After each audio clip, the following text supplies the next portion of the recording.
Welcome to Amazing Indiana Music Stories.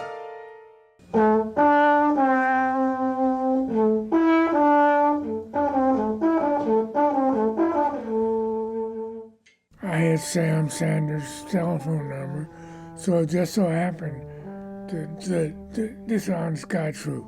The very first night I was there, I get to Detroit, unload all my stuff, settle down for a little bit, and then I decided to call Sam.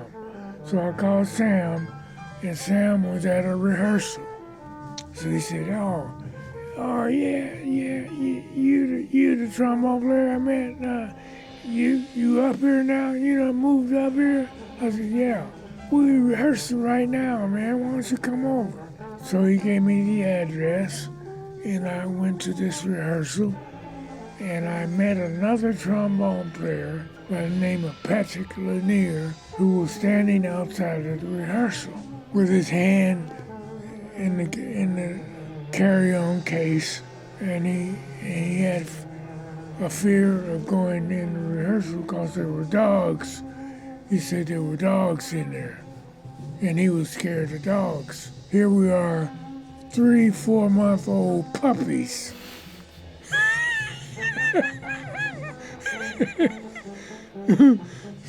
So anyway, I got the job. So this rehearsal was for the job that was going to happen a couple weeks later was a 10-day tour, and I got the job. So the very first engagement, very first stop, like 10 cities in Midwest, right?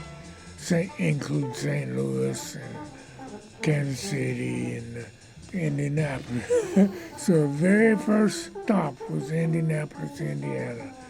And that was mind-boggling because I was a hero. I was like a big star. I came back to Indianapolis. People didn't even know I had left. And all the young ladies, oh, there's Philip up there. So. So anyway, yeah.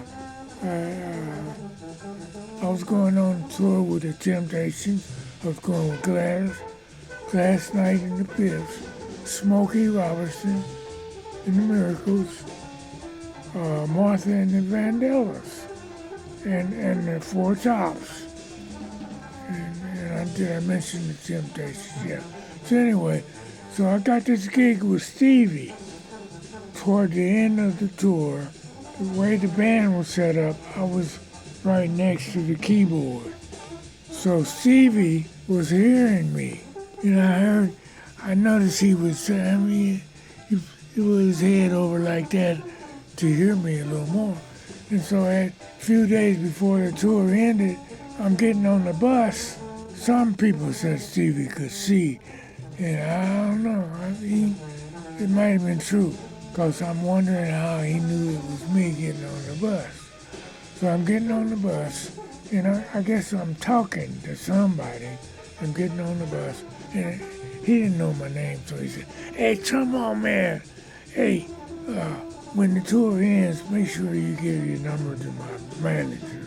His manager was his girlfriend. So right after he said that, I think I wrote out my number and gave it to her right then, So when the tour ended, about 3 days later, I get a call from Motown to do session. Now, a lot of guys had been trying to help me get in the studio.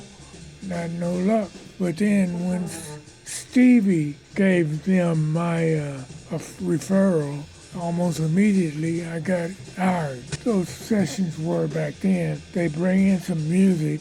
It would be 4 or 5 different songs per session.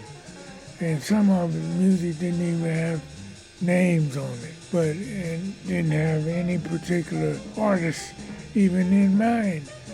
And so we played on a lot of music that came out that we didn't really find out who the artist was or no information, just making a gig, right? So yeah, I played on a lot of stuff. And one of them was Papa Roy the Rolling Stone.